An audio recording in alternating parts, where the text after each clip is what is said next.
All right, it's a beautiful. What's today's date again? Is Thursday, 28th of November, getting close to when we're going to be having a lot of festivities. There. Soon enough, we're going to be December, and then the year will be over.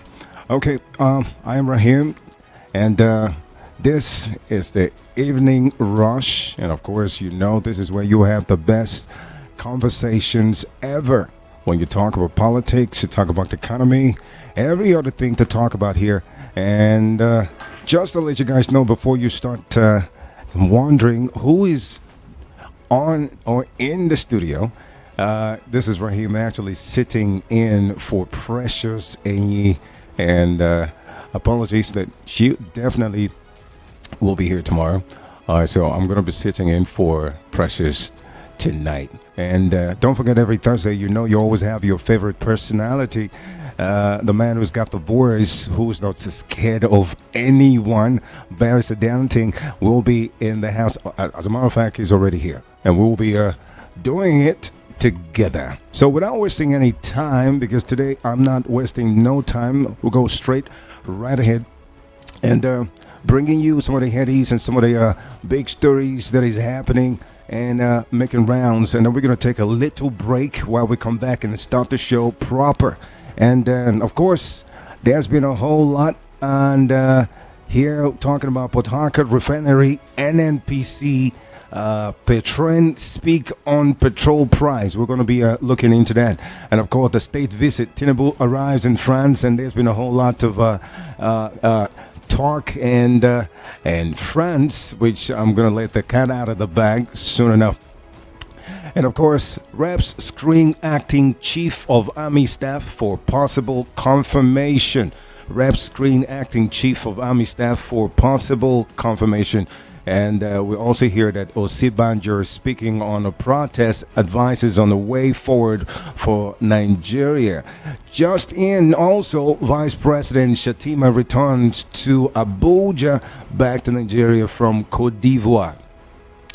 And of course, there's another big story that's your President Tinu unveils return to class initiative to reduce out of school population. And the final one before we take a break is about what Peter Obi has been talking about. In severe hardship, Peter Obi demands urgent action from federal government as terrorists invade Benue and killed 30. All of that and more will be coming on the show. Don't go away. Is the Evening Rush with Precious. Rahim is sitting for her, and we'll be right back. And when we come back, we'll start the show proper.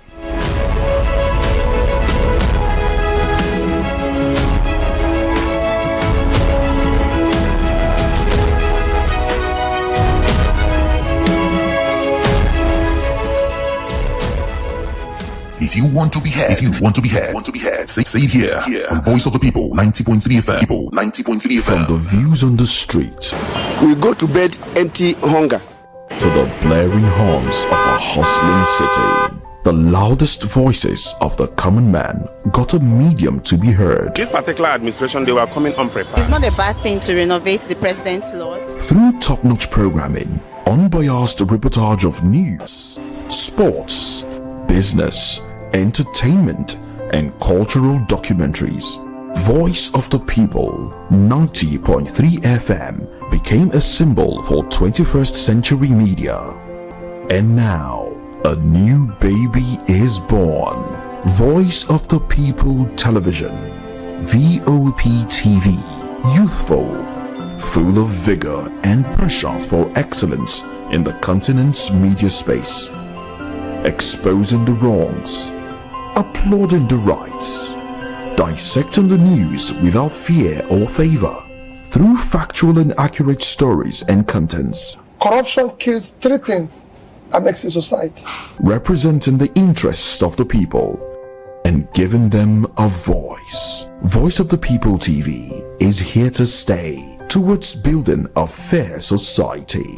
VOP TV, Voice of the People Television, truly a voice for the people.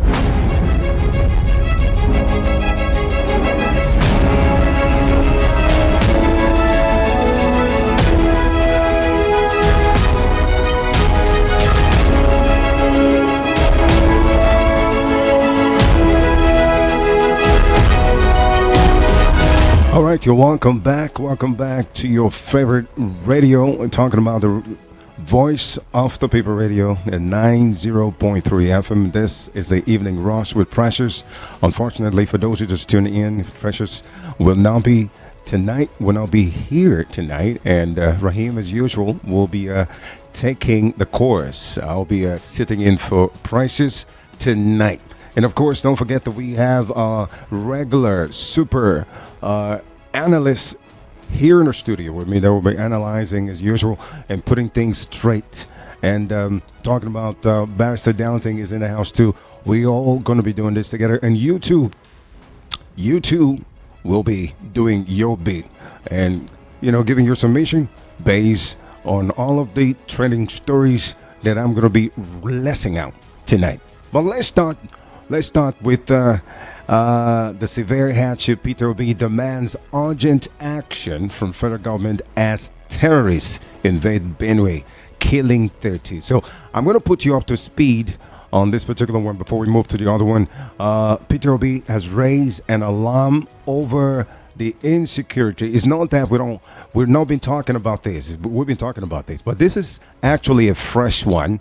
And Peter Obi has raised an alarm over the rising insecurity in Nigeria while reacting to the recent terrorist attacks.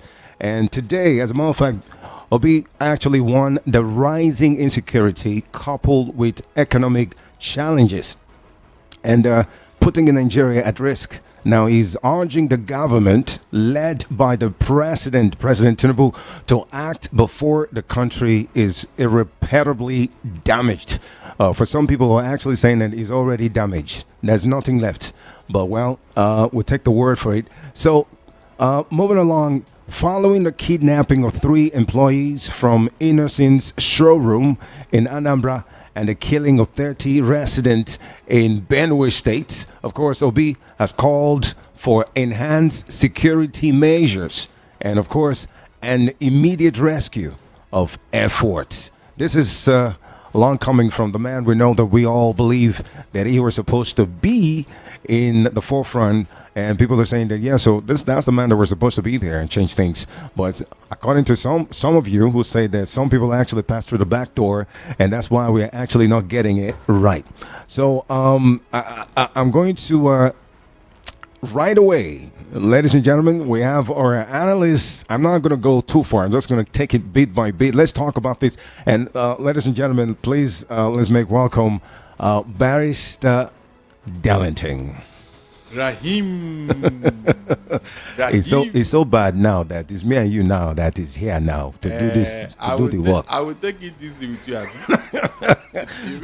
You have to. You have to. I've already done that. You have to take it easy with me because I'm a different person, though. I'm not an APC. I'm not an APC woman. I am not. Well. Okay. All right. So, you're welcome. Thank you so much, Barrister Downting. Barrister Downting, this is another thing that we've been talking about. That the hardship is not even enough. Now, terrorists invading Benue, killing 30, and talking about the alarm that Peter Obi has been raising about the kidnapped that happened somewhere in Anambra State, and so many other things. Peter Obi has been charging the federal government to take this serious and to do more. I don't know. What is your take on this, please? Now, Rahim, in fact, the issue of insecurity, it looks like the thing has come to stay with us. So, I'm telling you, from the look of things, it looks like this thing has become part of our national life. Mm-hmm. In those days when we hear all these Latin American countries where drug dealers are always fighting and there is guerrilla war and all that, we saw it as something very far from us. But the thing is here now. And for over 15 years now, 15 years going, since 2009, it's like we don't have leadership who can find solution to this. And do you know why it has festered this long with him? It is because the leadership are complicit. Okay. It's as simple as that. All the facts are there.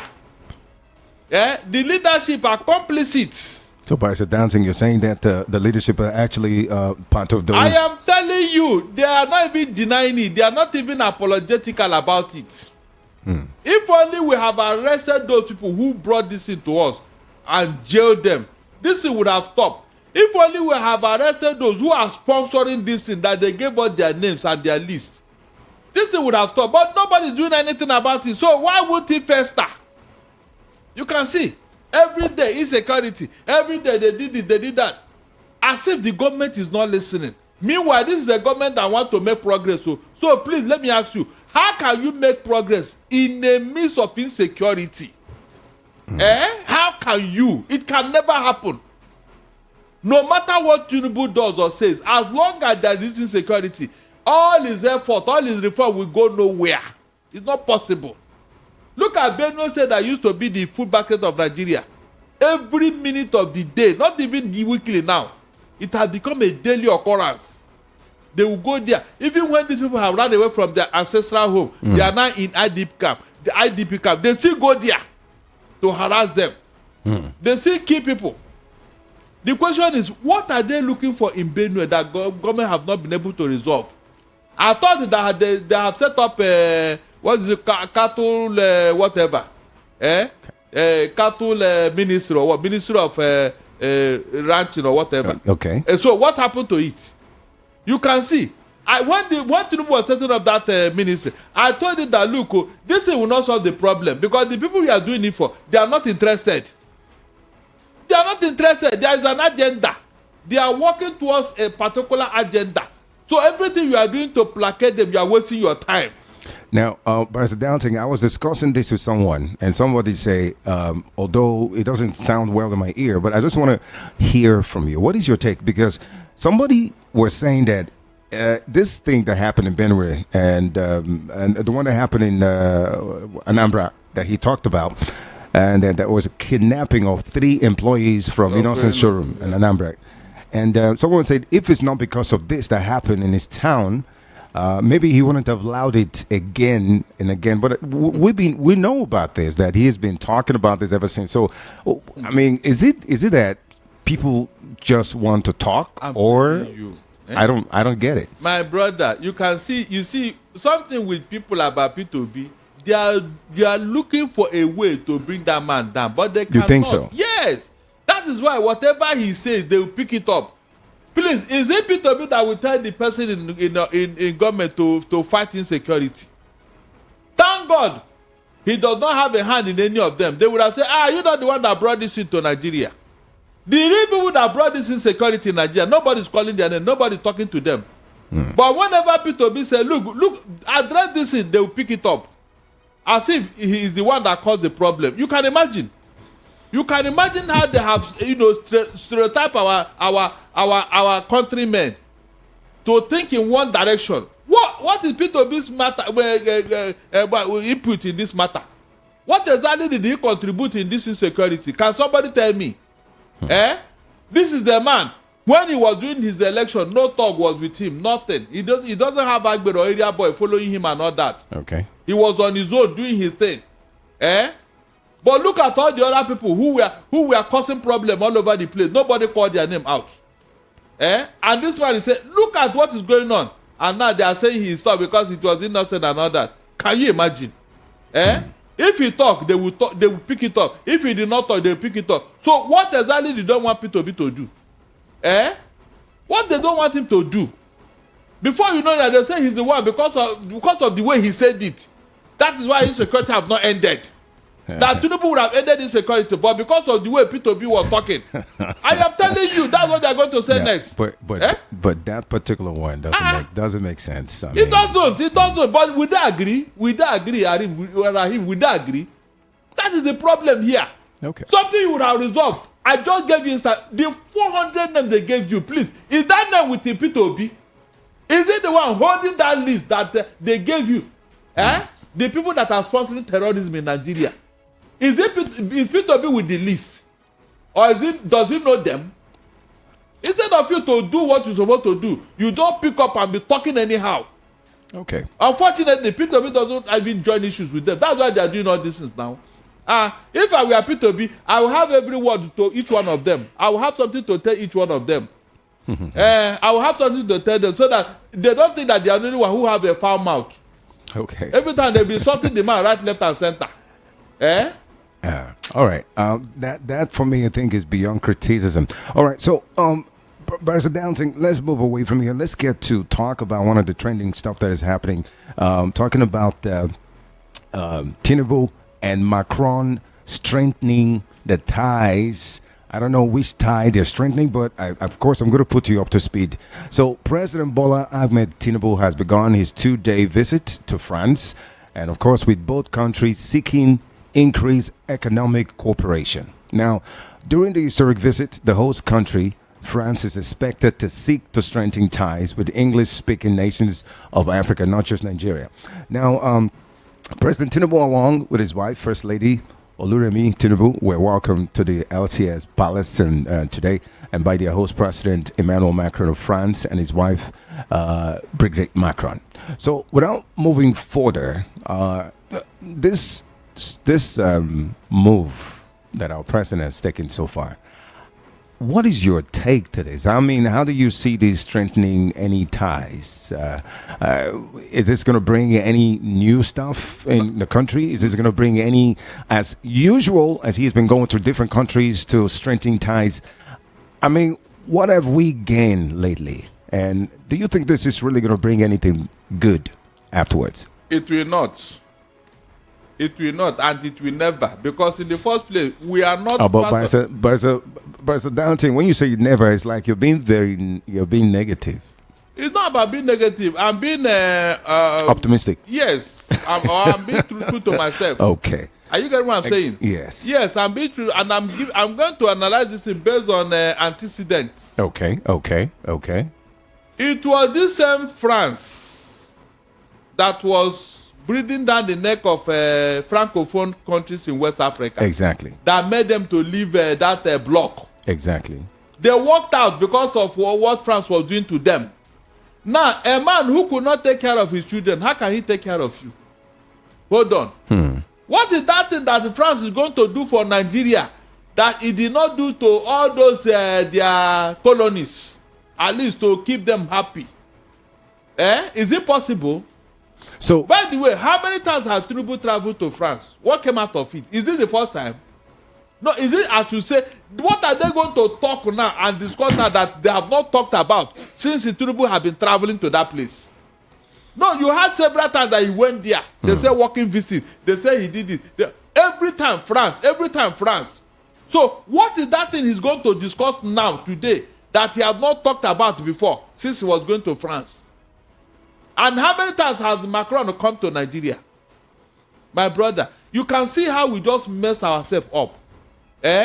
You can see Nigeria that's supposed to be the leader of the black race. Nigeria that's supposed to be a power bloc in Africa. That even white men should be coming here to bow at our feet if you have good leadership. But look at what we are doing to ourselves. So I'm asking a question because you just said you said something about him being a trouble at so many African countries, francophone countries. Let's talk about Burkina Faso now. He caused problems. We know the problem he caused, and the junta-led, shall I say, president or leader Ibrahim Traoré came out and said, "Look, we don't need you because you are an enemy." So if France is an enemy to Burkina Faso and some other African country, why do you think? Is it that our president having to strengthen ties? Is it supposed to be? Is it a personal thing, or? You see, you were asking these three countries to come back, and now you are in bed with their enemy, their colonial master, who doesn't want them to rise up. If I were Tinubu, in fact, I will even challenge France, because Tinubu is aware of the reasons why these three countries left West Africa. Exactly. And left ECOWAS and left the Francophone bloc. They are now on their own. BRICS. Now, and you are asking them to come back to ECOWAS. How can they? When you are in bed with their colonial master, who is their real enemy? It's not possible. You can see now that this diplomacy is not working. And I bet my last couple, there is nothing France is bringing to Nigeria. Nothing. Except, do you think they're They actually... are coming to exploit. Yeah, okay. That's it. Okay. The relationship is unequal. It's not balanced. What are you producing that France will need? What do you have that France will need? Nothing. They are coming here to exploit you, just like they were exploiting those people. In fact, having lost those people now, they are looking for a new and a bigger friend in Nigeria. That's all. Another vassal state where they can flex muscles with. Yep. You can imagine. If we really have diplomatic wizards in Nigeria, they should have read between the lines. All this romance with Francophone country, where is it leading to? Where? Are they going to, allow their culture into your own? Will you allow it? Will it work? It will not work. It's like both Francophone and Anglophone are fighting for the soul of Nigeria now. And where does it leave us? With a battered economy like this. It's not possible. Instead of you to sit down and grow your economy, grow your nation, every time, one little thing you jet out, one little thing you jet out. How many of these world leaders have come to Nigeria? Rahim, please check. How many of them have come here? Every time you go there, cap in hand, begging for investment. But we just have the Indian president who was here. Is it the Indian president? I said how many of them? And how many times have they come? Yeah, but not much. Not much. They can't come. All this one you're talking about. Even the one that came, I think at least we have issues now that is trending about your the weekend and all that. So you can imagine they didn't allow him to because he was almost filled up with that bottle. Okay, the Indian man. Remember, he left to Nigeria. From Nigeria he went to G20 in Brazil. Oh. So it was a stopover. The way I look, it was a stopover. It's from Nigeria that he went to Brazil. So you mean he just stopped over here to say hi? Yes. And there's no bilateral... What did the one come out of it? All those things... the one... Tinu went to India on his own. Or is it Buhari? Tinu have gone. What came out of it? They promised him $14 billion investment since last year. Where is it? I think maybe because the country is not that transparent. If not, they should be telling us exactly. Maybe they are hiding some of the things that. There are things you cannot hide. If somebody bring $14 billion today in Nigeria, my dear, it will show. You will see activities go. You see companies somewhere. After all, we have a vibrant press. They will follow them to see what is going on. But you only have people who will bring $1 million here, change it, and it become 1.something billion naira. They will go and buy shares in our banks. That's why the banks are cashing out. Meanwhile, there is nothing on ground, no industry, nothing. They just come here to exploit because the naira is now becoming so loose that anybody can ride it. They bring in their dollar here to mess up our naira. They buy shares in our banks. Why do you think banks are making so much this in now? They are looking for where to put the money. You see the CBN always raising the NPR every time because there is excess cash. Exactly. Excess cash that is coming from abroad. So what is it doing for us here? In fact, these people don't know what they are doing. Okay. They don't. If they do, some of this nonsense would have stopped long ago. All right. Sit down and build the economy. They will not. Every time you are jetting all over, you are looking for. Which of them have come? Rahim, do you have lights? Do you have good road? Do you have security? Your whatever, what is it called now? Your human rights record. Is it something to write home about? Your court, can they defend any foreigner here? These are things they are looking at now. All these things that you are doing with your judiciary, you don't know. That's the first thing any foreigner will look at. In case if I have a problem with my business or with the Nigerian government, how will the court address it? Exactly. Because this thing must come up. It must come up whether I like it or not. So if they don't have faith in your judiciary, in your security agents, in your electricity, in so many things, you don't have any of them, and you're asking them to come, nobody will come. Rahim, if your house is not good, if you invite me, I will tell you I'm coming and I will not come. Please. It's as simple as that. Please. Who want to go to a bad place? You can try and come. No, I will not. I will not. I will ask people now. People are living around you now. You have your neighbors now. I will ask this man. He said I should come to this. No, don't go there. Don't go there. Are you sure you come back when you go there? No, but that's true. They have embassies here now. They will ask their embassy, what is the before you even step out, they will point their computer and look at your profile. The world is a global village. If you are telling me lies now, I don't need to argue with you. I'll just okay, bye. Are you finished? Yes, okay, we shake hands. The moment you turn, I'll go and take my laptop, call my tech guys. Say, please help me check this country. Under 2 minutes, they will run down everything for me. Their economy, their security, their currency, their judiciary, everything will come out. By the time I finish, I say, oh, so this is where this man want me to come and put my money. No problem. Let him wait for me. That's what I've been telling him all over the place. Because they know what is going on here. They know. You can't deceive them. So those are the ones that are coming in to establish some businesses. Is it that those ones are? Which business? Of course, there's some foreigners who are in the country who are doing business. Does it mean that those ones are? They are the same thing with the criminals you're talking about. Hold on. You see, when you see anybody that is coming here, go and check the motive. I said they are coming to exploit you. Nothing else. Okay. The genuine businessmen, after looking at the indices, they will not come. Because there's a template for every business. Okay. Even if you don't checkmate them, their home country will checkmate them. So they will look at it. Is it viable? Can we make it? Is it possible? So every other one that is coming, go and check. It's just to exploit you. Like all this construction company now. The one from Lebanon that is constructing your Lagos Calabar super highway. That one is in business now. He's cashing out. He's cashing out.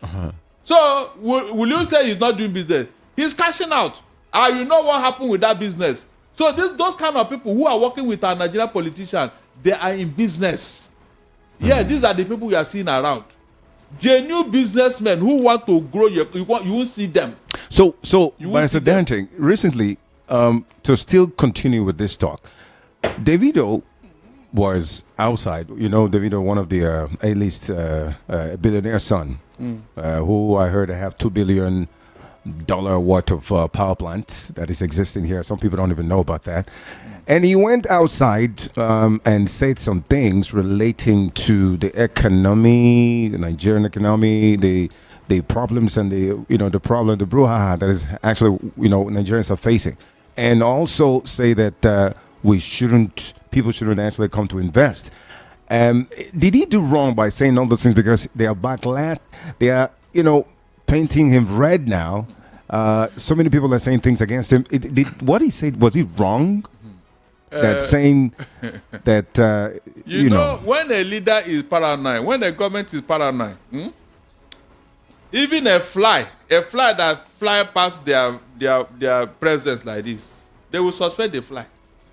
I'm telling you. That's ordinary true. Fly. That's true. They say, hey. So if one person steals in the office, if anything goes off again, they will be blaming that person. Exactly. So when a leader is paranoid, that's what happens. Everything is a suspect. Please, if you are truly a focused leader, will you be minding what a musician is saying? Please. But it's influential. It's an influential personality. It doesn't matter. What he said, is it true or not? But it's true. That's what I'm saying here. It would have been a different thing if what Davido is saying is not true. Even the people he's talking, they will not even listen to him. They will know that he's playing politics or something. Because the indices is saying the contrary. Is that not true? What? Good. That's what I'm talking about here. So if they are not listening to people like Davido, who is the musician, on what basis are you now going to prosecute him or persecute him when what he's saying is the truth? Because he's the one that said it's influential, Abi. Oh, he will not stop any investor that want to come. Are you serious? Is Davido the cause of your not having electricity? Is Davido the cause of you not having security? Tell me. Is Davido the cause of your economy being down? On all in this? Please, is it Davido that plunged your people into an embarrassing level of poverty? Or is it Davido that makes you not to have a transparent leadership? Rather, you have a corrupt leadership that is well known to all over the world. Okay. It was it Davido. When things are very obvious, please don't force it. You are ridiculing yourself. Whatever that young man said, tell me what is wrong about it. Oh, you want me to God Almighty, please, Rahim. There are things you cannot cover. Okay. All right. Cure ED. There are things you cannot cover. Because the moment you start, or do you want the young man to did he start talking? They ask him a question. Of course. They ask him a question. Exactly. So you will not answer them. Oh, you want him to come and tell them and talk rubbish? They will say, look at this one. They know what is going on here now. So what are you talking about? Okay. Your human rights record is well known to them. You saw Amnesty International telling you how you use sledgehammer to hit innocent children who went to protest. Bad. Excessive force. Please, was it Davido that told them that one? So look, you can see when this is a video, I don't know what else you want Nigerians to do. We have even been trying, to sustain and to cover up, to endure, to tolerate. Is that not enough for government? Okay. All right. Since we're talking about VAT and tax, the banks and blah blah, I think we need to move to the tax reform bill. Recently, Tinubu's tax reform bill passed second reading at the Senate. And of course, you know that 2 months ago, President Tinubu transmitted 4 tax bills to the National Assembly for consideration. And then, of course, the 4 tax reform bills proposed by President Bola Tinubu have passed second reading at the Senate. And the bills specifically seek to review the sharing formula of the value-added tax, talking about the VAT, to accommodate what each state will get for what is consumed within their territory. So it is also seeks to remove VAT from essential consumption, education, of course, healthcare, transportation, and accommodation to benefit low-income earners. Now, the executive bill were sponsored by the Senate leader, Okmayemi Bamidele. What is your take on this one? You see, one of the things I don't like about somebody who always want to be clever by half is when you don't listen. What you said here now is true. But that is not the only reason why the 36 state governors have rejected that tax reform bill. Exactly. Are you aware that the 36, including Sanwo-Olu of Lagos State, Yes. they rejected it because there are some landmines that have been laid in that reform bill, which the governors saw. Because you cannot tell me that the whole 36 state governors, all of them, they don't know what they are doing. Including his vice. And that's the only time they came together to decide. Together. And I think that thing is causing problem for Sanwo-Olu now. Because his guy will be wondering, so even you, A2 Sanwo-Olu, I'm sure that's what he'll be saying, A2 Sanwo-Olu. So even you, Sanwo-Olu, you join them to work against me. That's what the man will be saying now. Meanwhile, there is a reason. I expected the president to say, okay, this other one that you people are against, at least that's what it means. Even the National Assembly, some members are saying, no, let us look at this thing again. They will not talk until this thing is passing too long now, and it's assuming a life of his own. Rahim, that will now when you now see trouble. You will now see trouble. All these gullible people who don't know what is going on, they will now see the implementation and see where the landmines is. Are you aware that a particular body will be collecting these taxes again? Not all of them will go to Federal Inland Revenue. They have changed the name to something else. Are you aware? Yes. Who is that body? Because some of us, we are afraid of what happened here in Lagos State. When Alpha Beta was collecting this same tax for Lagos State government, they are still collecting it up to tomorrow.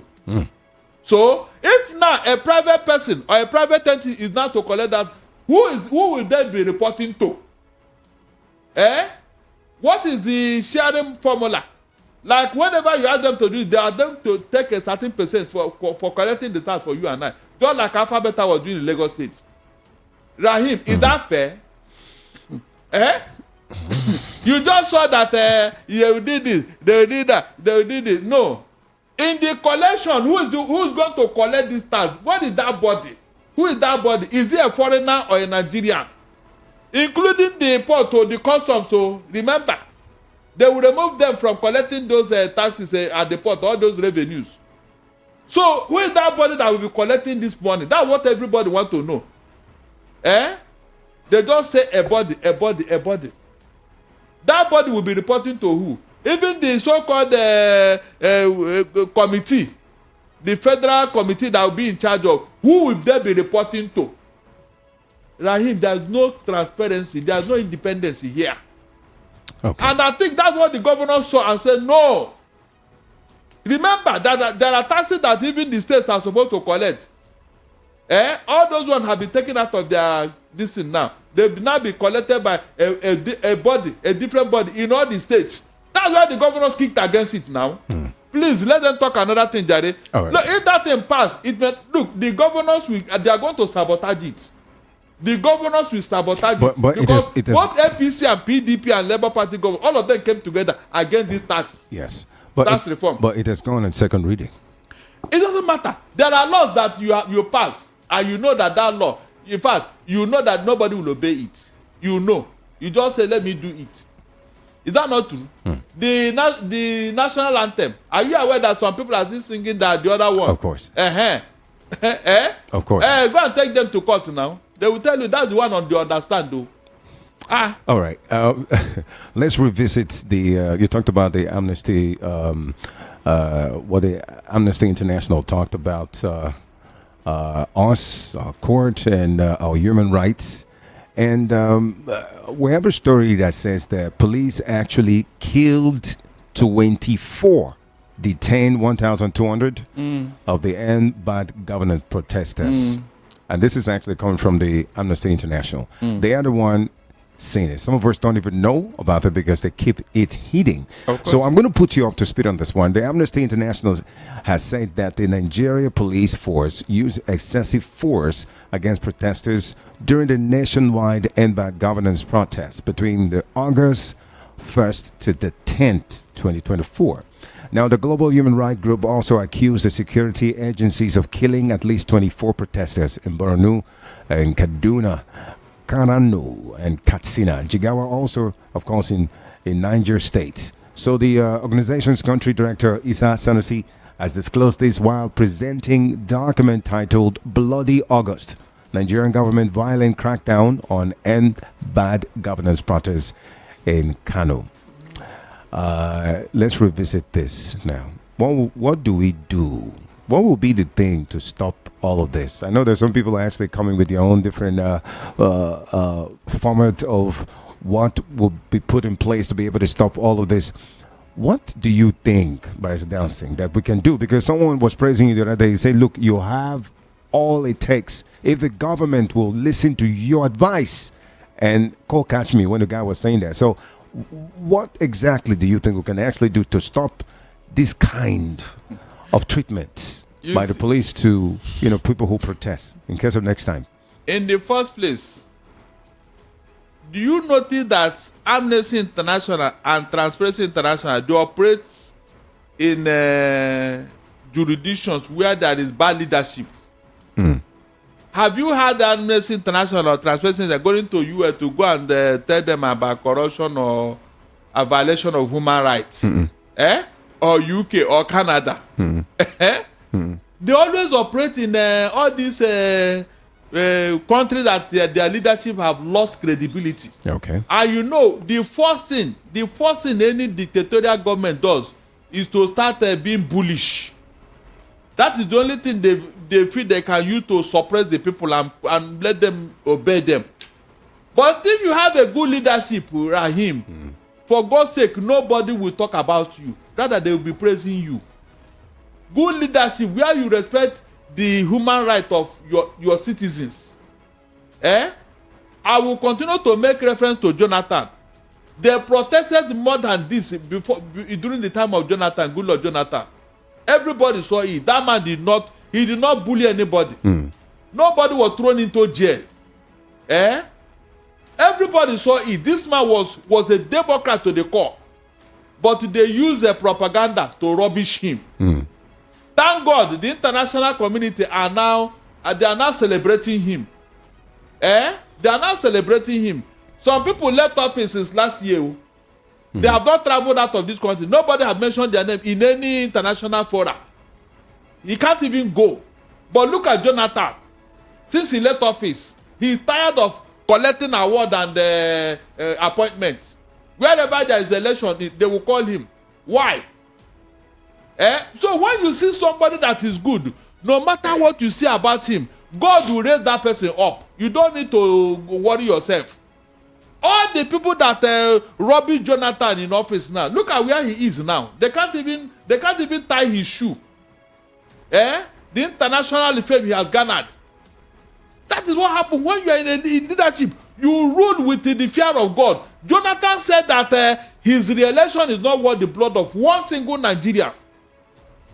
He did not suppress or mortgage the press. He did not. They were writing all manner of things against him. This man just kept quiet and was doing his thing. At the end of the day, they rubbish him out of office and claim that they are the one who knows how to run government. They invented democracy. They know everything about how to manage the government and all that. Only for them to come into government and things went haywire. So what they should do, if I thought they can, because I keep telling you that a snake will always be long. Go. The moment you make a snake to be short, it's no longer a snake. So people who have had this habit of living a extravagant lifestyle, people who have never worked, people who don't have human sympathy in them, how can you now tell them to change their ways? It's not possible, because they have been living life the hard way. They have been living life the hard way. So when they come in, they will transform that thing into governance. If you open your mouth, they clamp down on you. Say, why should you talk? Meanwhile, they claim that they are Democrats. They fought for democracy. It's all mouth, lip service. In reality, they are the opposite. We have seen it now. Rahim, we have seen it now that these people, they don't tolerate opposition.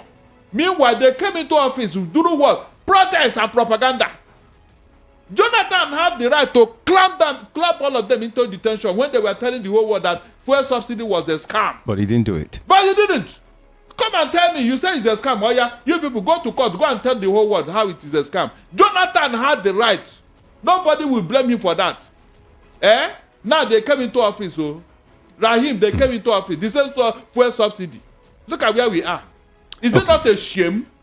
If Nigerians are thinking hard, this should be a campaign issue. All right. Buhari did the same subsidy throughout his 8 years. Tinubu have come at the same subsidy. Meanwhile, they told the whole world that it is a scam. And that was what Nigerians used to drive away PDP out of office. You can see it now. So it is only good governance, if they are ready to do that. But I don't see it with the way these people are behaving. Profligacy is their middle name. Profligacy. Okay, let's go back to the southeast and talk about the case trending. Talk about the Ekpa's case and finish. And we're gonna open the phone lines for Lagos if you're getting ready, or if you're ready already. The phone lines will be let out very soon, and so you start giving your submission based on the stories. But Barrister Darlington, let's talk about this issue now. Biafra is saying, Southeast stakeholders, as a matter of fact, they are saying that sentence Ekpa and release Nnamdi Kanu. Sentence, Ekpa, release Nnamdi Kanu as if, okay, let me not say a word, but let me just put you up to speed on the story. So there's been a reaction that have continued to trail the arrest of the self-acclaimed prime minister, as they say, of Biafra, talking about Simon Ekpa, with some Southeast indigenes calling for his sentencing in Finland, not here. Finland. That's a difference. So today, Thursday last week, the Finnish authorities actually arrested Ekpa alongside 4 others, for those who just listening, and they were subsequently detained by the Pajat Ham District Court for the spreading of terrorist propaganda on social media. Now, the Finnish National Bureau of Investigation, talk about the NBI, disclosed that Ekpa, a dual citizen of Finland and Nigeria, is suspected of public exhortation to commit offenses which is actually terrorist intent. So the charges also include suspicions of financing terrorism. So there is terrorism now, they are calling it terrorism. Now, leading the investigation, the detective chief inspector who's in charge, Otto Hiltonen, he said that Ekpa is suspected of using his social media platform to incite violence against civilians and public authorities in the southeastern Nigeria. And to tell you, I have read a lot of different comment information where some people say he was not arrested, some people say you guys are just fooling yourself, some people say the ground of which we're going to bring him, the Finland authorities will be able to bring him here is lean, so that means because of our human rights and other things, they will not be able to bring him back and export him back down here. And there's been too many news and too many arguments on it. But this particular one, talking about the Southeast stakeholders saying that they should sentence him. Yes. And release Nnamdi Kanu. What's the difference between these two? Good. You remember that the investigation was conducted in Finland. They mentioned the name of the officers who did the investigation. And Simon Ekpa did himself in when he posted all his activities on his social media and was even boasting about it. He didn't know that the police are just looking for a strong evidence against him, and he provided it for them. He provide that is where they now said, okay, you cannot stay in our soil even though you're a citizen. We cannot tolerate it. Now, Rahim, let me ask you. If you know the Igbo man very well, I'm talking of the Igbo, true Igbo son, a real Igbo man. I'm not, but I think I'm half Igbo. Yes, who don't tolerate evil. On what ground will you now say that they should release Simon Ekpa with all he has confessed to have done and with all the Finnish authorities have discovered? Tell me. So you're saying that they should he should serve his sentence there now. Instead they serve his sentence, yes. Let him stay there, because when they come here now, sentiment will come in. People that we don't even know where they are come from, they'll be speaking as if it is the Igbos that are speaking, and they will now use it to blacklist us once more. Rahim, I have told you here, and I told anybody, the Igbos don't tolerate evil. We don't. When the Ekweremadu happened in UK, you saw what we did. I discussed it here. Exactly. Nobody came to the rescue of Ekweremadu in Igbo land. All the letter they wrote, it was nobody said, okay, let us go and visit the queen or the king or whoever. This is our son. Is this a prominent? Immediately, all the places that Ekweremadu was holding office in Igbo land, they removed his hands from there immediately. Everything, because of what he did. We are talking of what the white man have investigated, which is almost a crime against humanity. And you want me, an Igbo man, to go and say, please, you know this man, he's the next thing after God in our area. We should leave him. Tamper justice with Monsieur. Let us save him. We start contributing. For what? No Igbo man will do that. That is who we are. We have demonstrated it time and time again. Nobody will go and say, for what? After all he have done. He claimed to have done. So anybody who say, go and check whether that person is an Igbo man. If you like what he has done, then bring your own family member. Let him slaughter him like he has been doing over the years and claiming the credit. If you like what he has been doing, please present your family member. Let them die in the house of Simon Ekpa. Let me see how it will look like in your own eyes. So we don't tolerate evil, especially somebody who have caused the death of an Igbo man. It's an abomination for you to kill on Igbo land. It's an abomination. I've told everybody. We don't do it. That's why we are saying release Nnamdi Kanu. We have a reason. The whole world is even talking about Nnamdi Kanu. The whole world, not only Nigerians, not only Igbos. There was someone who said that if the Finnish authority bring back Ekpa down here and try him here, that it will stop the violence and the killings in the east. Do you think that is a right thing? No. His members will start paying unnecessary visits and start talking. So, in fact, if he comes here now, we will not be able to identify the particular person that is fighting for Biafra. The opinion will be divided between Nnamdi Kanu and the Simon Ekpa. You don't know. In fact, it will divide us the more. So let him stay there and serve his term. That's what we are saying. But do you think if Nigerian authorities, the government will, agree for him to serve his terms there, to release Nnamdi Kanu for that? As long as you don't have any extradition treaty with Finnish authorities, my dear, there's nothing you do about it. Nigeria does not have MLAT agreement. That's with, true. Mutual legal assistance treaty. At all? They don't. They don't. That is why they say the trial will begin by May 2025. So within this period, if Simon Ekpa is to be extradited, they should have started the process now. But they have already given a date for his trial over there. So what are you saying? On what basis will they bring him here? When his atrocity was committed in Finnish land, jurisdiction is very important too. When you are trying such matter, jurisdiction. Where did he commit this offense? In Finnish land. They didn't even bother whether he's a citizen or not. The fact remains that he committed this crime in our soil, and we don't have a extradition treaty. And I don't think the federal government will be asking for that, because if he comes here, I am telling you, sentiment will come in, politics will come into the matter. The trial may not even be free and fair. A lot of things may even go wrong. And they will not leave the real person we are talking about and face Simon Ekpa, so that this security will continue. That's what we are saying here. But some people are saying that it's the same people who's saying that they should crucify Ekpa. It's the same people that were supporting him and supporting Nnamdi Kanu. So why now giving some Ekpa for?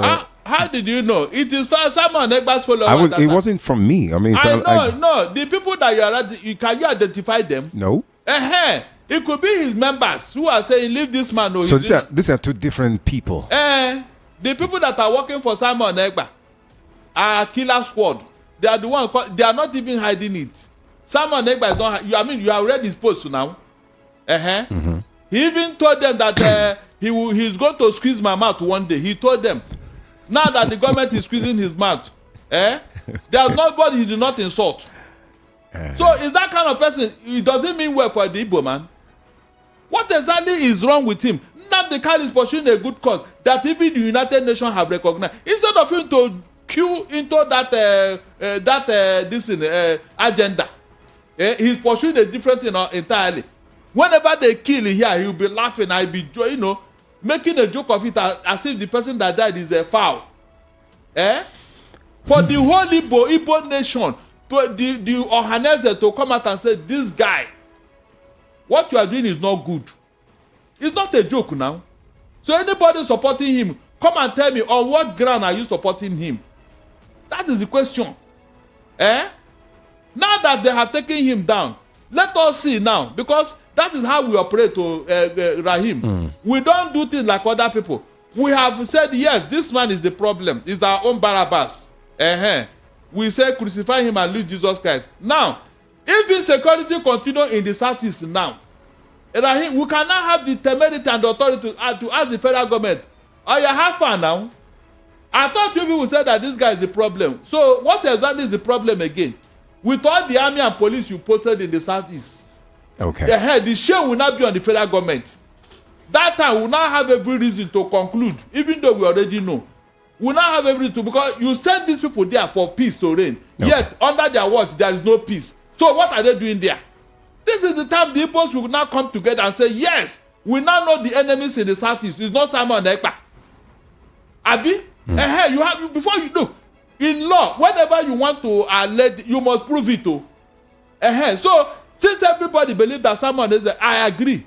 Let them put him somewhere. Let him be cooling his head. Let him repent in the prison over there. Then let us ask the federal government, please, These other people that you took to the south, what are they doing there? Why the kidnapping, killing have continued? Sit at home have continued. So who is now giving this order now? Is this Simon Ekpa? That's what we are saying here. So let us see how federal government will now look into this matter. And say, look, it's becoming a shame. So when we are now writing to the United Nations or to international community, we will now know whom to call, whom to name as the person behind the killing in Southeast. All right. I think we've said enough. I think there's too many other things that we need to talk about. We are tracking so many other news stories about the NNPCL, the oil marketers who have actually come to speak on Port Refinery petrol price per liter. We also have another news that I have to talk about, CBN, Justice Ministry, a new move to manage court cases on judgment debts and against federal government agencies. These are all the things that we're going to be bringing out afterward. But too many people are sending messages, and I think the phones are buzzing. So, Barrister Dancing, let me open the phone lines. Let's start hearing from people. So let me give you a little breather so you rest, because I know you will come again and fire on afterwards. All right, so Lagos, it's time to do it. It's 4 minutes gone past the hour, 10 o'clock. This is the evening rush. And of course, Rahim is here with Barrister Darlington, your regular political pundit. He is the superior, and he's got that mouth talking. And so you will have to do yours by calling in the numbers right now, 0700 903 903 903 for those who just tuned in for the first time. And it's good for you to have the number. For those who already have it, please start calling and let me hear from you. I think it's about 1 or 2 minutes you have, so I don't have to cut you while you're still talking. So you better just make your comment and be brief about it. Go straight to the point. 0700 903 903 903. And the WhatsApp call and chat line is 081 7175 6338. Too many people are eager to call. Let's hear from you. Hello, first caller. What is your name, please? Hello? Good evening. Good evening, sir. Good evening to you. What's your name? My name is Abdurrahman. Abdurrahman. Yes, sir. Please go ahead. And please, you have to speak out because your voice is very faint. What? I want to ask a question. Okay. You want to ask me or you want to ask Barrister Darlington? Let him I want to ask you. Okay. Go on. Are you doing? Yeah. Please go ahead. Go ahead. Ask the question. Is he scared? All right. 0700 903 903 903. I told you ask question. Go ahead and ask a question. Keep it simple, please. Hello. Hello. Good evening. Good evening. This is PP calling. All right, PP, go ahead, please. Hello? Okay. I think there might be an issue somewhere, but I think I pray that the issue doesn't continue. I mean, would not continue. Hello, what is your name? Good evening. My name is Gabriel from Ikorodu. All right, Gabriel, go ahead, please. I would like to talk about Davido.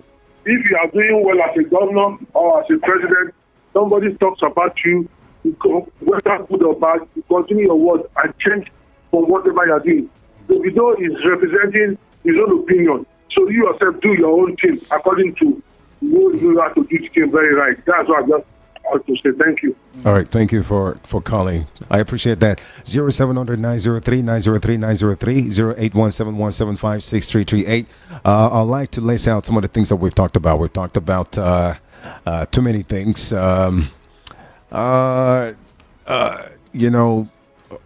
Okay. All right. We talked about the Tinu Macron strengthening ties. You know that President Bola Ahmed Tinubu has begun his 2-day visit in France, and both countries are actually seeking to increase economic cooperation. At least that's what they told us. We also talked about the Southeast stakeholders that are saying that they should sentence Ekpa and release Nnamdi Kanu. That is what the Southeast elder states people are talking about, and of course the stakeholders. And then we also talk about so many other things. Too many other things. In case you were listening, we talked about the whatever that Davido said. That was, according to people, they say he was contradicting. He was condescending. He wasn't supposed to say some of those things. And Barrister Darlington has been able to tell us exactly what he thinks. And if you're listening, or you have been listening, we have been able to throw the light on so many of these things. So, hello, what is your name? Hello. Good evening. Good evening, my brother. What's your name, please? Yeah, my name is Boyesen, and I'm calling from Afromedia. All right, go ahead, please. Thank you very much. Please, I want to ask Barrister Darlington as well.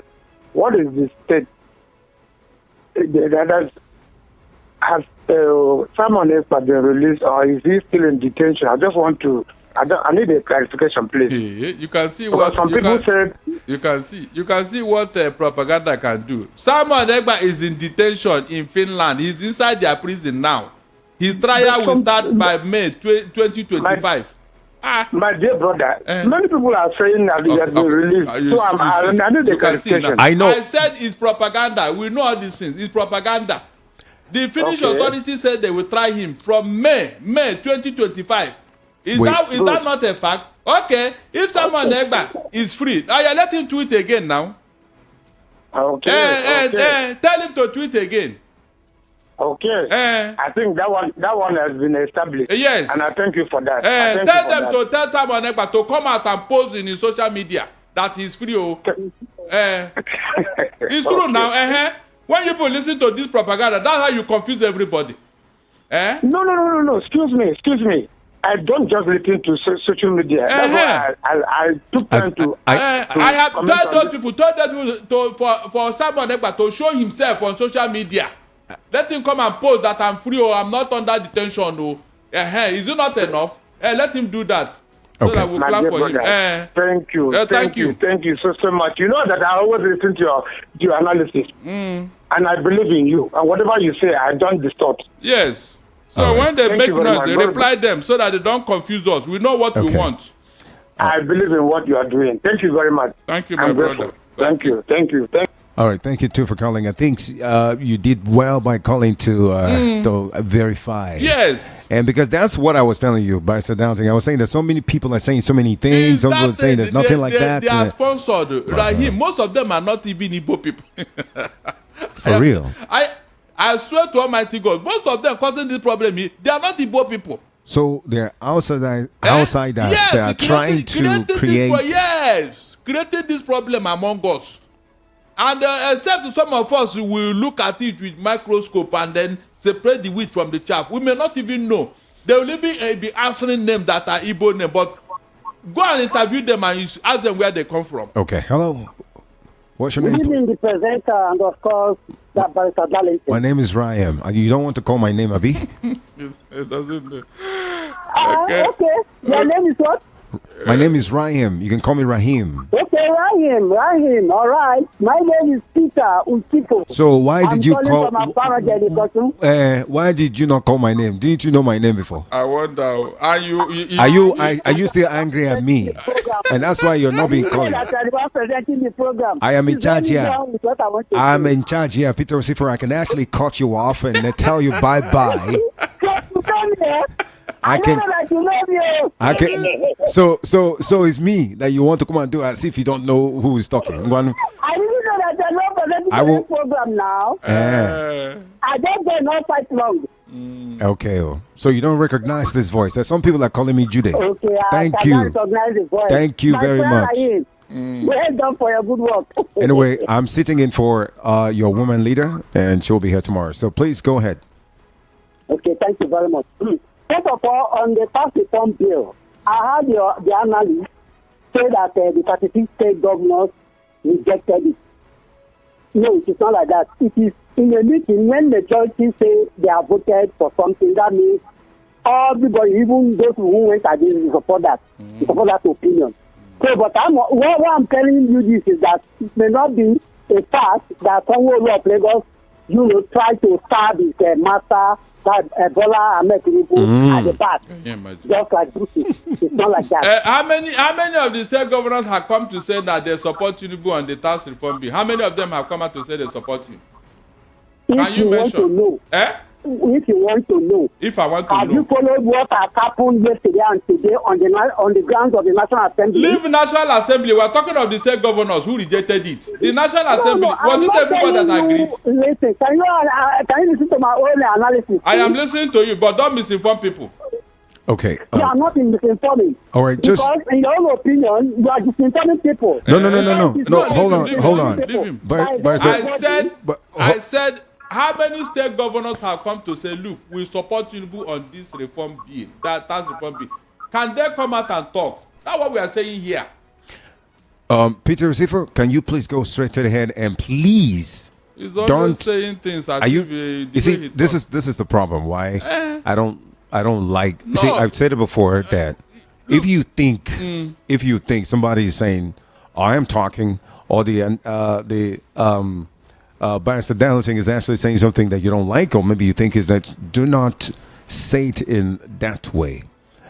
There's a way you can say it, and you can counter it by speaking small English. You know him. He is one of their. He's a blind follower. He doesn't even think before he talk, and he think he can come here and say the same thing. All right, Rahim. It is on record that it is said that 36 state governors and the vice president, they rejected that tax reform bill. Is that not a fact? Okay, if any of the governor is not among the 36, maybe that person would have come out to say, look, on this particular bill, I support Tinubu. Will it not be on record? All right. Will the press not carry it? All right. That's a call. Hello. Hello. Good evening. What's your name? Yeah, my name is Uluwada Isiahubono. Please go ahead real quick. Yeah, I'm speaking from Ijegun. All right, go ahead real quick. Yeah, me, Barrister Darrington. My brother. Hello. Hello, I'm hearing you.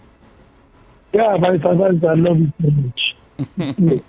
I've been enjoying your conversations in all these days. I think I think I prefer you saying you like him, you adore him. If you're saying love him too much, please. First time caller. Go ahead. For him. Yes, he said love me, Rahim. Leave him. Please, like a man. I just ring a bell for you. Okay. Hello. Yeah, I just rang a bell for you. Go ahead, please. Barrister, let me just tell you. Barrister, Darrington are taking everything about what is happening in this government. You understand? Hello? Hello. We are listening. Go ahead and talk. Okay, I can hear something here. I cannot hear you well. That's no, it's not from here. Can you hear now? Here. Can you hear me now? Okay, I can hear you well now. I can hear you well now. Go ahead. Can you hear me now? Yes. Go ahead, please. Okay. Yes, Barrister Darrington has spoken about everything that is happening about this government. Let me just say, this government, they are deceived government. They have been deceiving us in all these days. Do you understand? I just want to talk about what Davido just said. Davido is telling the people, I'm telling you, if those countries love us, if they love Nigeria, they will not listen to Davido. They will come and they dead. But they know we don't have a good leader. Our leaders, they are bad. They are only interested in themselves, not in the populace. I'm telling you the truth. They are not interested in Nigeria. They are interested in their party. Can you imagine what they are saying? They say they should bring Tinubu back to come and rule Lagos. What kind of government is this?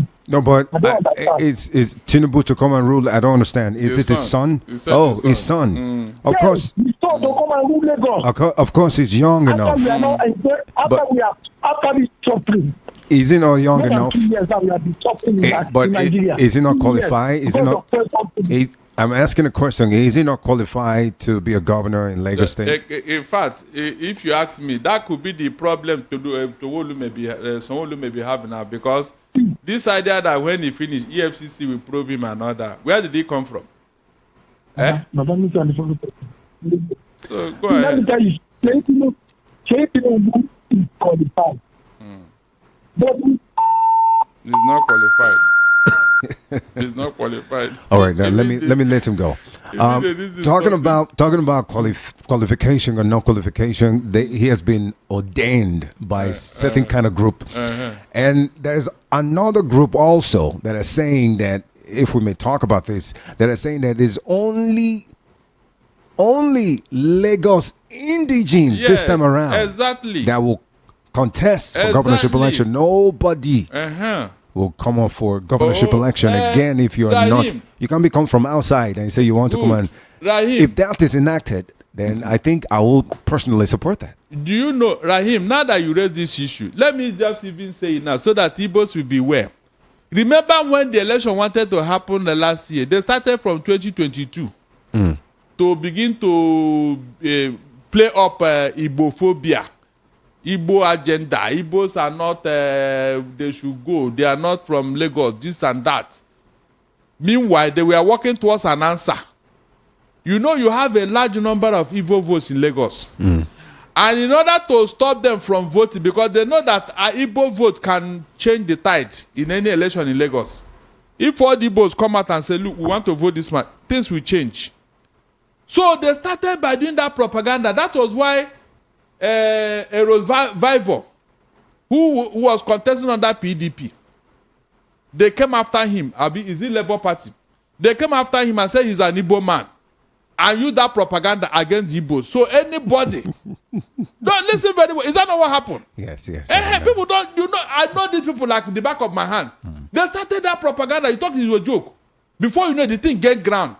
They started calling their own son, a real son of the soil, a Yoruba son. They started calling him Omale. Is it because the mother is actually... Because of, in fact, Rahim, please, all over the world, it is the father that owns the child. Of course. Where the father come from, that's where that child come from. Of course. Everybody know. All of a sudden, Igbos now become, I don't know how to put it. All right. But when the presidential election came and the Igbos voted, you saw what happened. All right, that was why Bayo Ononoga said that they will not allow Igbos to vote again in Lagos State. They have started now with this Tinubu. That was all this thing you are seeing now. All these things that Ruben Abati said now, they have started the campaign already. So that by the time they intimidate you, so that they will have their way. By the time everybody wake up, the election is over, and then they will have their way. That's what they are doing. Unfortunately, the real indigenous, they don't even know what is going on. They don't know. All right. Hello. What is your name, please, and where are you calling from? Hello, I'm calling from Davido. Did you call before? Did you call before? Did you call before? No. Okay, please go ahead. Go ahead. Please. You know, they have hold Sunday boat, and before you know it, they release him. Why they don't want to release him? Please. Who did they release, please? You said Sunday Boho. Okay. And so if Namdi is from north outside, they cannot release ourselves. It's not good now, please. Don't worry, they will release him.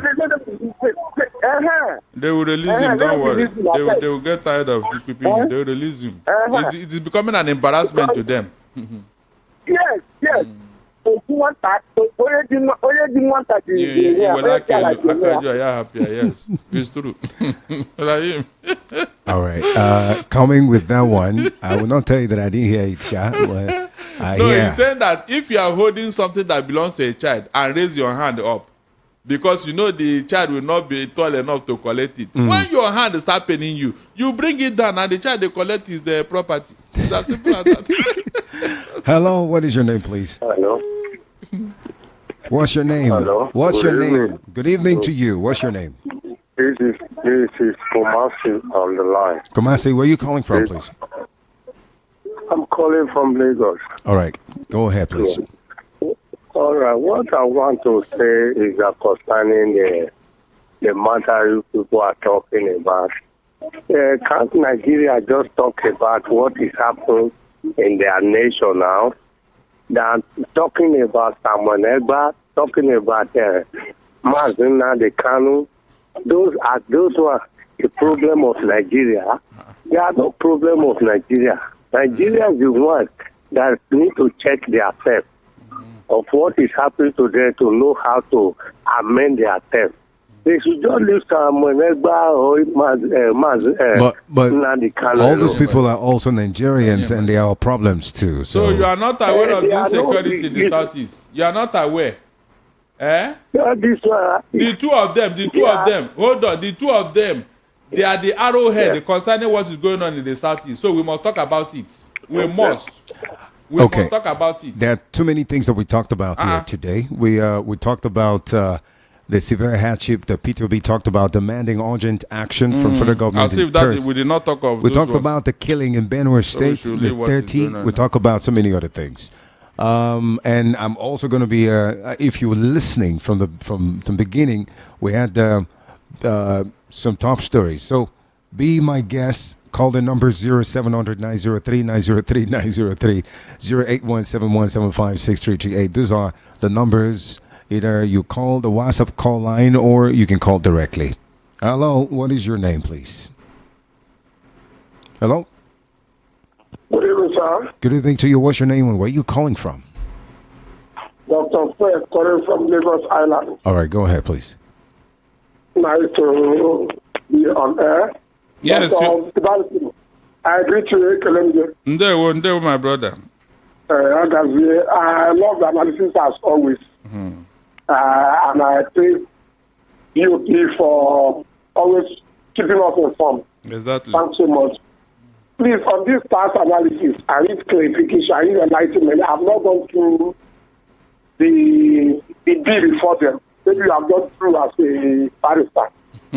You know, when you analyze it, you mentioned that the problem is, from what I got from you, those who have to collect certain board which is not named now. But apart from that, is there any benefit in what they are passed or what they are proposing? Because what I got, what I learned, what I heard from you is that those who do not earn to $1 million should not pay tax. I saw it as a good move. I don't know of other things in that bill. Maybe you can enlighten us. Some clauses there, some of the things they are putting there so that the public can get full enlightenment. Good. Yes, what you say is true. Those who collect the humility and not like what they did in Lagos. I'll start with you there. But is there any benefit in that bill at all? That is what. Yes, there are, especially when it comes to VAT. They not are kicking against that particular one because they say they don't like alcohol. So you will not benefit from VAT from alcohol. That's what they are kicking against it. But I was thinking that the president should have carried the governors along. Are you getting it? That's why they are kicking against it, because there are things there that they don't like. And it will not help them in running their states. That is the issue here. How can a governor refuse to collect tax? Is it not that sustain them? So for a governor to say, no, we don't want this, that means there's something there. That's what we are saying here. And somebody is telling me whatever. When they started it in Lagos here, people will say, it will help, it will do this, it will do this. Okay. Until we now saw what is that. The file of Alpha Beta is in with EFCC. I don't know whether they have taken it away with the back door. I think there's another caller. Hello, what is your name, please? Hello, my name is Godfrey. Godfrey, please go ahead real quick. Godfrey, I'm calling from Texas. Okay, go ahead. Yeah. I just want to contribute on the issue of Nnamdi Kanu and Samuel Ekpa. You know the issue of these two people. It has been taking a long time to find out the cause, and actually Nigeria decided to call people who understand what is going on in Nigeria before we can be reason together, because this issue that we are looking at it as a simple thing until when it go out of hand, because Nigeria does not hear any this thing. Except when they hear about then they understand something they go on. So now they're supposed to call these people, know what is going on, what is happening, what is the problem of Nigeria. They don't want to do it because the government is a lawless government. They don't want to listen to people who deeply understand of what is going on in the issues, because these people are fighting for one cause actually, but it's very depend on the system. This one is using the other way. So why I was saying this is because Nnamdi Kanu is there.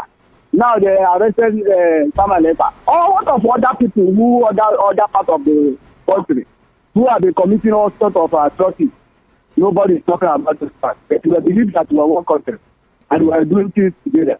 So, you look at it. My suggestion is that they should call national conference and discuss about Nigeria. Any part who doesn't want to be in Nigeria should depart. I don't know if it's not in the constitution of the whole world, or if it's only Nigeria that cannot have peace. Other countries have been doing it and succeeding. Why it can't happen in Nigeria? Why are leaders that don't want to put eye down and find out what is the problem in Nigeria? All right. So what I'm saying, I just want to keep something because Barrister Darrington have been speaking a lot, that is going around all around talking about this country. It's okay. But I believe one day they will come to understand what is going on. All right. Thank you. Thank you so much for calling. I appreciate you. 0700-903-903-903. And of course, 081-717-56338 is the WhatsApp call line. And there's something I actually wanted to talk before we take another call. Barrister Darrington, there's a news that talked about Ndume. Ndume, there's one guy that we'll be hearing a whole lot that he's been doing there. And Ndume, actually, now we're hearing that he backs the Son Courage in Leadership Award for defending plight of Nigerian masses.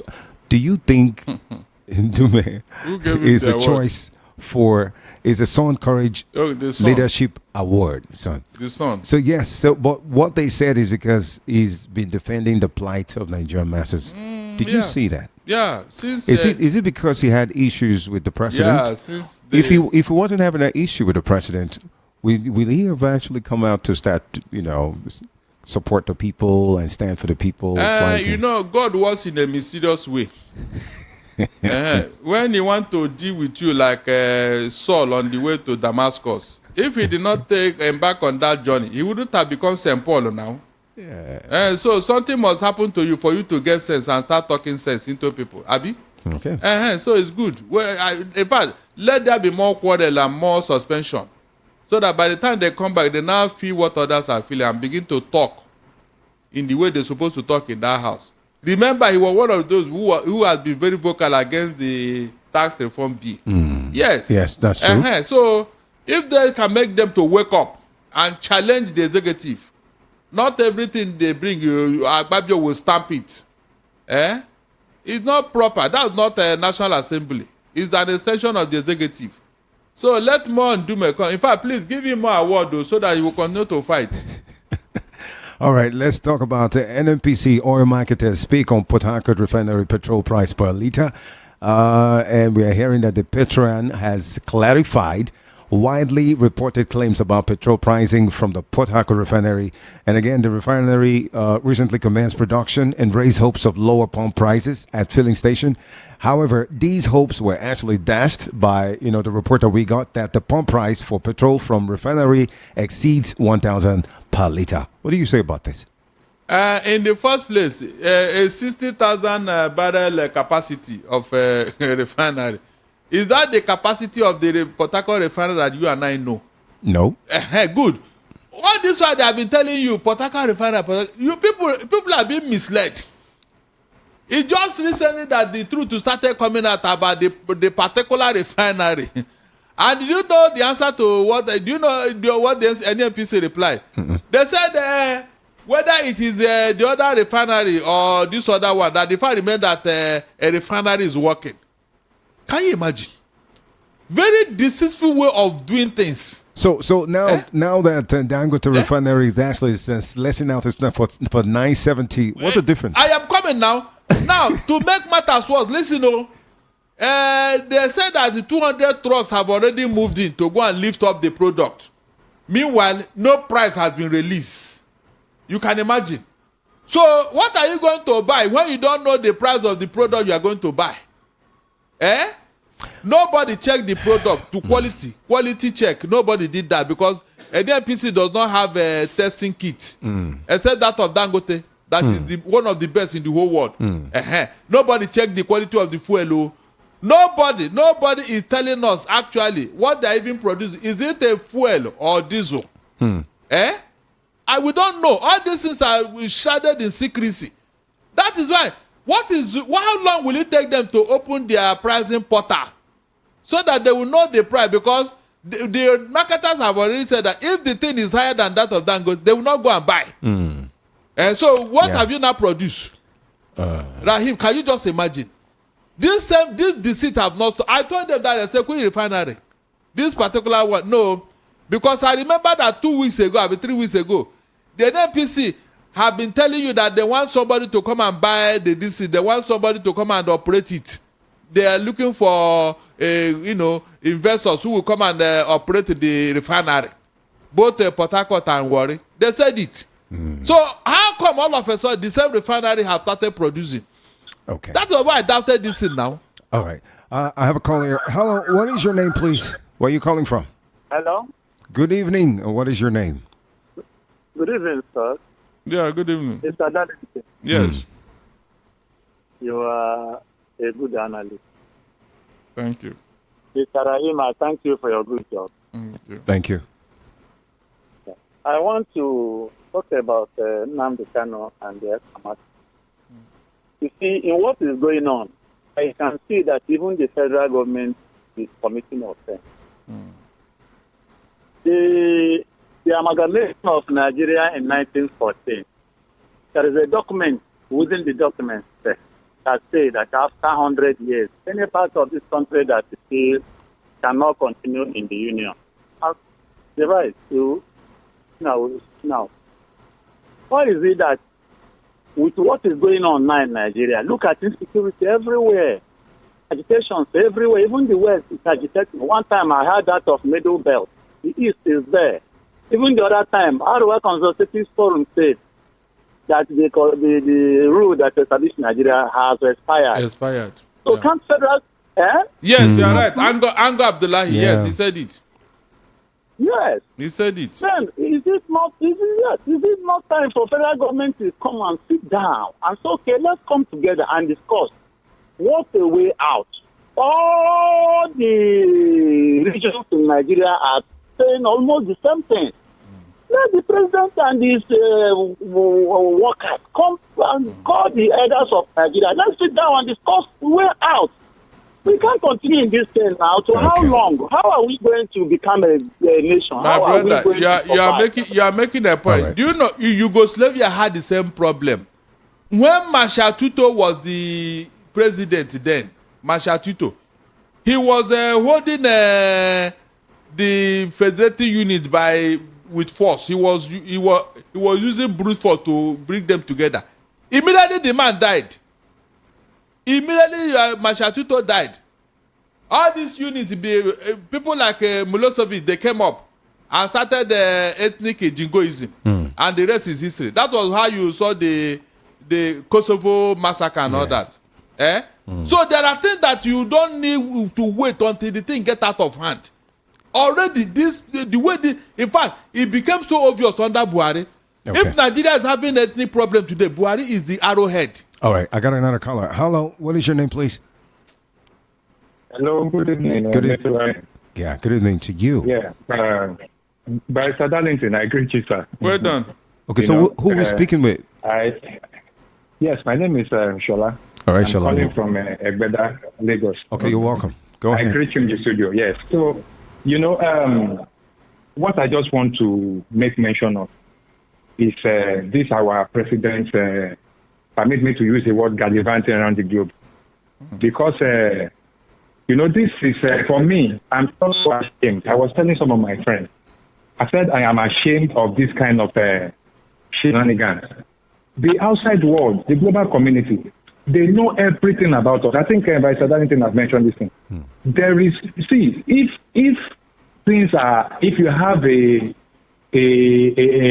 conducive environment, enabling environment for business, they know you are castigating Davido that is stating the obvious. So, it's just so shameful that we have leaders or people that are so self-delusional. They prefer to deceive themselves, and you will see some people supporting mediocrity. Of course. So I'm just so ashamed. I won't lie to you. Do you know that? See, I'm saying this. I won't lie to you. I am not proud of my leader. It's a shame. Where are we going to go? And the last caller made mention of something again. What does it cost these people? Let's sit down at the round table. Even in a marriage, things are not working well. There are some cases where they say, okay, you people should separate for now.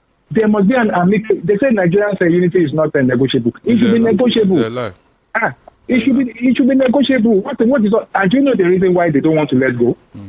That national is easy for them. It's a carcass. It's not a matter of it's just the downtrodden that are being sentimental in their ethnicity. Okay. Igbo, Yoruba, Hausa, they are all together at the top. So I don't know how long we are going to continue with this. All right. I don't. A leader will come that will listen to these things. A leader will come. If not, I don't want us to go through this thing by force of arm. Britain is separated from Europe quietly, and heaven did not fall. Abi? Okay. Instead of Nigerians to learn a lesson, they think that they can hold this thing together for too long. All right. Can't be. It can't be. I got a call. Hello, what is your name, please? Hello, good evening. Good evening to you. What's your name? My name is Shisha. I'm calling from Ipaja. All right, Chisa, go ahead. My question. Chisa, this is your first time listening to the Evening Rush. Oh, you're welcome, but your line is not clear. My line is not clear. It's getting clearer now. Yeah, go ahead. Okay. There you go. Yes, sir. Well done, sir. I enjoy your analysis. Are you serious? I'm so happy about that too.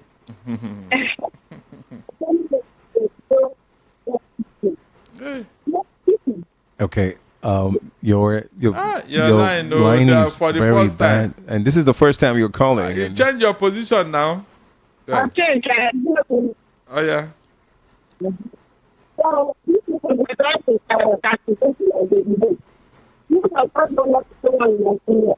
and they want the global village. Whatever information you want, like you get it online and you get no way to put your money.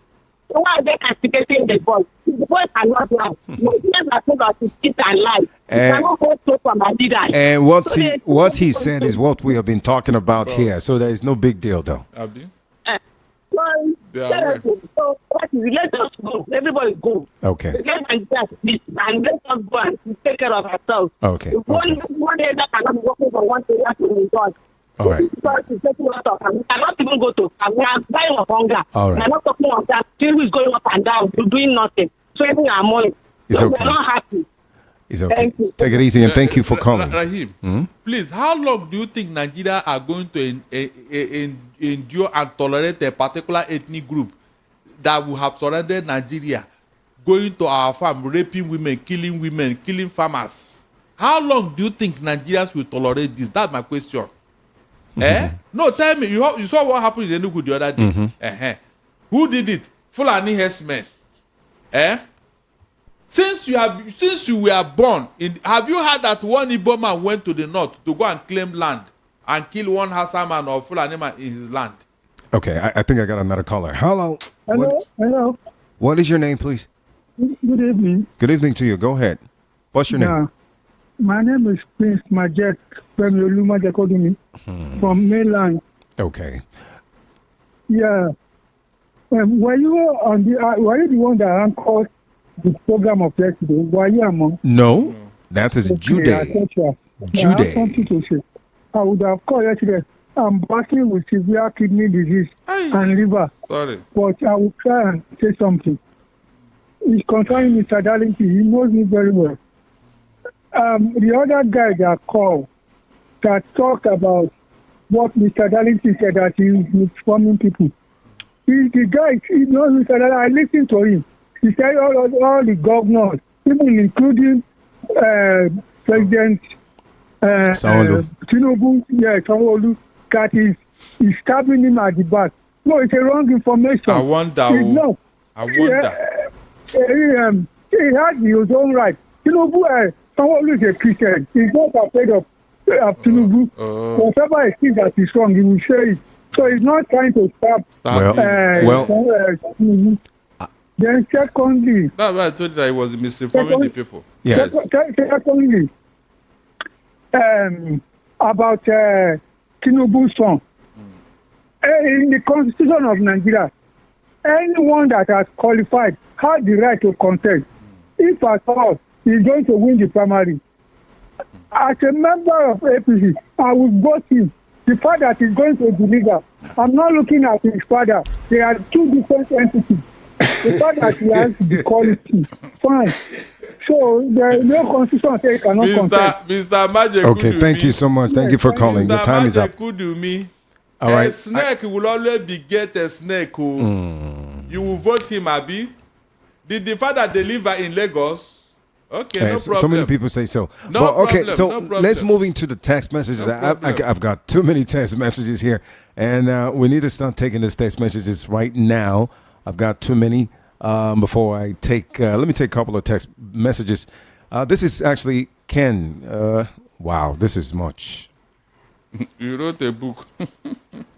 This is mucho. Okay, this is for me. Ken from Ikorodu.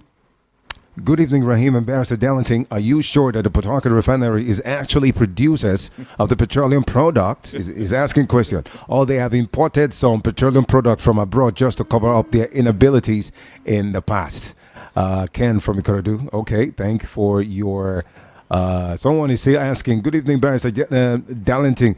Does it mean that the Port Harcourt Refinery have not commenced work? Chukwueze Rahim Moneke from Ikotun. And you're asking if Precious is not yet back from Abuja. Okay, you can see it now. All right, so good evening. My name is AA. What about AS? From Lagos. When Nnamdi Kanu is calling Nigeria a zoo country, Buhari Jibrin from Sudan, Igbo. Buhari Jibrin from Sudan. Igbo, you guys should continue to deceive yourselves and killing your people very soon when our eyes go clear. Okay. So hold on. That's why he called his name AA. Fine. Look, let us assume Nnamdi Kanu said such a thing. Please.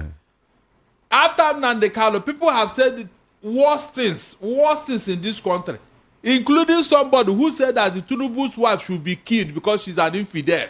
You are not aware. AA, Abi, AZ. You didn't hear that one.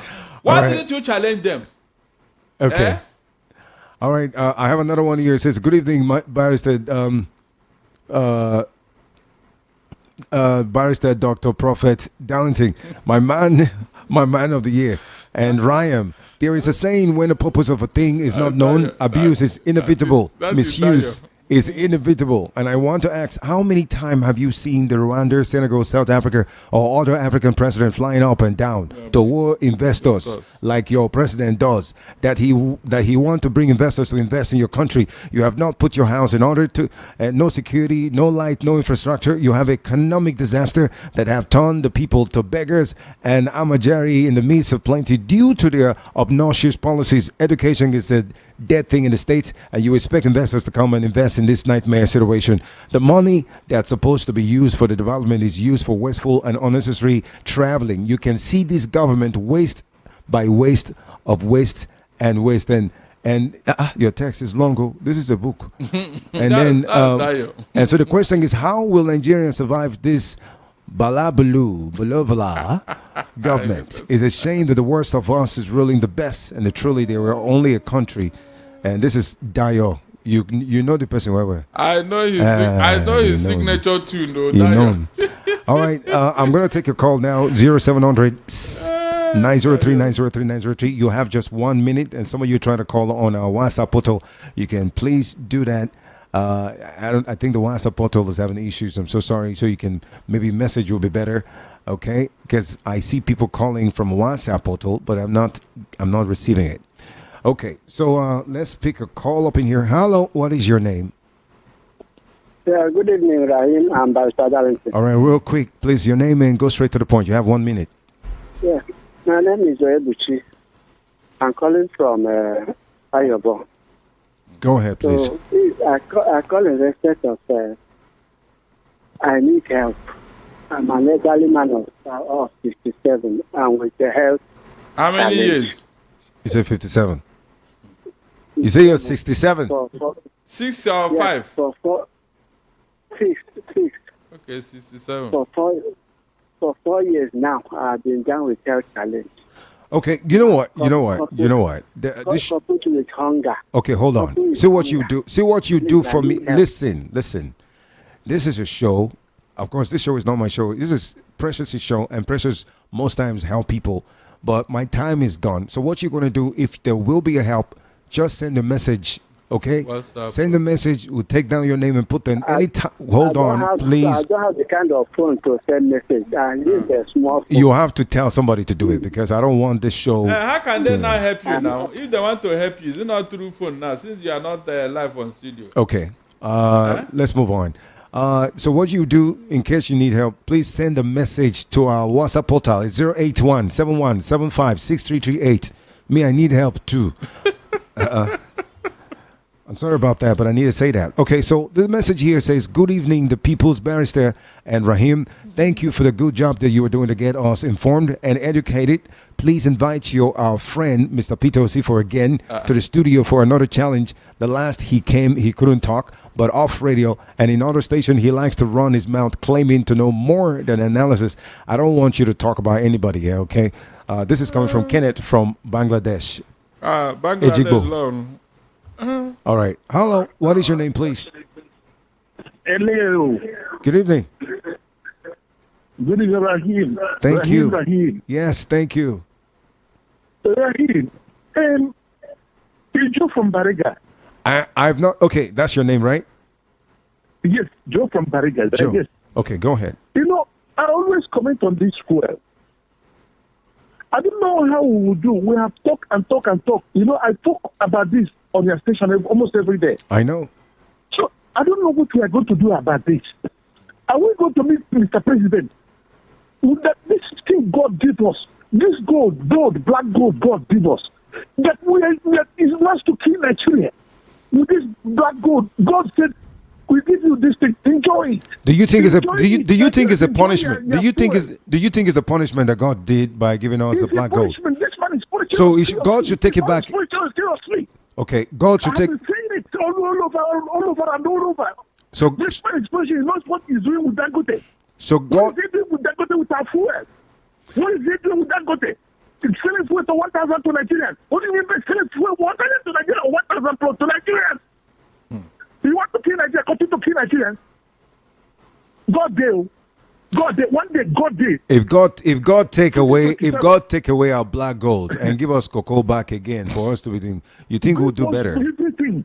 He give us everything. Lithium, gold, copper. Okay. Everything is in this gas. Gas is bundle of gas in Imo State. Joe, thank you. There's a lot of gas in Imo State. I know. We're suffering. Nigeria is suffering. It's okay. Take it easy. I understand your pain. Take it easy. My brother. Thank you, Joe, for calling. It's their turn, no. Mr. Dalton, you want to bring more talk? My time has gone. I have only 8 minutes now to round up. So, hello. Hello. Good evening. Please Good evening, sir. Go straight to the point. Mr. Rahim, I would like to have your your contact. There are some things I want to say, but if I'm not able to say because I'm feeling pain now, so please, maybe I will put it on social media. I will do it on the list. Yes. There are some things, yes. Just like Vivo that contested for in Lagos State as a governor. The issue they have with him in Lagos State is not because the mother is from Igbo, but because of the party. And I will tell you, I know what happened. So it's because of the party. It's because of the. So APC should be the owner of Lagos, Abi. Hold on. Look at what you just said now. Because of the party. So if you must contest in Lagos, you must belong to APC. Is that what you're saying? Because of the presidential election, when Labour Party won, that's why they do all the things to ensure that Labour Party does not win. I Well, am a native leave. man, but I will say the That truth. is it's you people that allowed it now. You It's people okay. allowed it. I've heard you. Can you imagine because of the party? So if you must contest in Lagos, No, you must be but under APC. he's not supporting those who are doing those things. He's just saying that he knew what happened. That it's not even because of the mother was evil, but it was because of the party. So if you want to send me a message, please do send it to the number, our WhatsApp, this thing, portal. Send any message you want to send to me, please. 081-7175-6338. Let me take one more call. Then I go to the messages. The messages are so you know much. That it's only this Lagos state that have not changed their party. Hello. Good evening. Right. Good evening. Good evening to you. What's your name, please? My name is Joval. Good evening to Barrister Darlington. Jova. Barrister Darlington, I hope promises you and Rahim this evening as usual. I just heard about Rahim, that's my signature. Follow this show all the time. I know. Some people will come here and they want to begin to postulate a very poor knowledge to contest with you. You were talking about governors rejecting tax. As they leave That aside, I beg. People should go to political school and learn. Rahim, this is president that, I was traveling and decided to travel in Nigeria. Has President to help my history knowledge. Go and check in 1948. India and Nigeria started with this production whatever thing together. Where India is today, Nigeria is today. Are we the same? This is a country that has gone beyond us. You're talking about in leadership, or you're talking about in other everything. Leadership. We don't have any. Is there anything that you can use to compare Nigeria and India? I wonder. Is there anything? I wonder. So, Nigeria is honoring their president, and our own president is looking for what is it called when he cannot even develop the one that is here in Nigeria. Okay. But it's only if you win the war, Jerry. So let me just. Thank you, my brother. Thank you so much. Rahim, Mahatma Gandhi told Indians that if they cannot produce their own clothes, the clothes they will wear, they should go naked. That was when they stopped importation of English clothes into India. And with it, all of them entered into textile industry. There is no textile industry in Nigeria today that does not have an imprint of an Indian man. Go and check. I work there. I work there. In Lubeju. I work there. All of them, they have Indian touch on all of them. A man who started it. Rahim, a man who did it. It's okay. Let me take another call. Hello. What is your name, please? Hello. Okay. No Indian official can use any car other than the ambassador. That car was produced from beginning to the end by Indians. All right. Here you go and buy wonders on way. Please turn down the volume. Oh, Jehovah. To look big, and you are reforming Nigeria. All right, Burst Dancing. I think I got a call here. Hello. What is your name, please?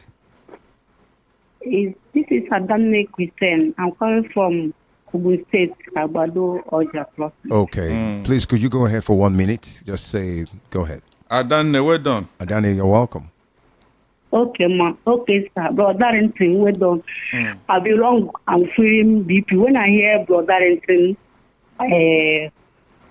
speaking, You'll be happy. So now, I want to say something about Nigeria. I beg 1 minute, Nigeria is very, very difficult now for we women. We are with many children. Nothing goes on. Even we are doing business, no business, nothing. You people should say our president to please make Nigeria okay and release our brother Nnamdi Kanu. Okay, thank you. Thank you. Thank you very much. That's a good one. So this one here says, "Good evening, APC man leader." Huh? Who's not calling me APC? Don't see me while out. You don't enter. Come. Who is this person? Angel Parenge. It must be you. That's it. The name is very, very funny name. Kola Alagbado. That's where you're from. Please, don't do that. I don't have anything to do with such. That one concern you. and our very barrister in the house. Precious must be laughing wherever she is. I beg. Barrister, thank you for addressing the issue of Self-Minister Simon Ekpa, because someone was fighting me this morning that he has been released. You see what we're saying. So please, I want to ask Barrister, and Simon Ekpa is freedom fighter for the Southeast people. He's not. Please, I want to ask Barrister, is Simon Ekpa okay? He's not. He's not. A freedom fighter does not kill his people. Okay, that is Perenge. Good evening, sir. Barrister Delanting and Oga Rahim. Please, Barrister Delanting, I would love to tell you something, but not here on public radio. Please, sir, if I can have your contact, please, sir. This person, I don't even know your name. So what you do, send message to this place. I will give him. Send a message to this same place that you're. Send it. Send your this thing here. Send it. We'll get in touch with you. All right. Hello. What is your name, please? Where are you calling from? Okay. I think there is no watering down of anything. We'll just fire and they go. Hello. This is. Hello. What is your name? Okay. Network is even helping me. Okay, so today I've got this one here. Nigerian masses got its succinctly what Dangote stands for. As a capitalist, it does not mean well for Nigerians, but himself. Sale of refinery to him amount to selling of the soul of the country to a Shylock individual. So the questionable operation of Port Harcourt Refinery is a testament of trust deficit and, of course, government betrayal of public confidence. We are still watching how far it can go. Tony Anele. Okay, thank you for that message. Hello. Where is your name? Hello, good evening. Good evening to Real Fast. Hello. This is my name. Go ahead, this is my name. Huh? Yeah, good evening, Rahim. Barrister Darlington, good evening. Okay, your name is what, please? My name is Adele Gubaya. Okay. I'm calling from Ekpa, Lagos. All right, go ahead. I wish to make observation on the Port Harcourt Refinery being restarted. Earlier today, they have released the price at which they will be selling the product to marketers, and it is higher than the private refinery of Dagonte. So they are giving it for 1,030 naira to marketers, even though the marketers are yet to determine how much they are going to be selling it per pump. So that is the update that I wish to make to give to you concerning what Barrister Darlington said earlier on. So they have actually given the price at which they be selling to marketers, and it is higher than that of Dangote. That's what I wanted to point out. Even the quality. All right, thank you. Even the quality itself, we cannot determine the quality. All right.